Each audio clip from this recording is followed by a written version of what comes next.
จากคู่ซ้อมกลายเป็นคู่กรณีใช่ไหม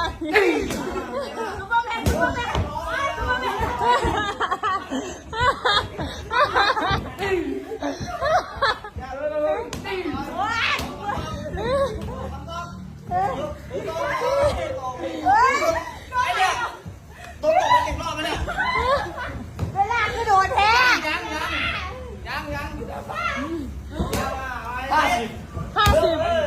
ปล่อยเท้าด้วยเท้าด้วยเท้าไม่ใหญ่เนี่ยทำไมถึงไม่อยากโดน ตอนนี้เราปิดไปทั้งตัวเลย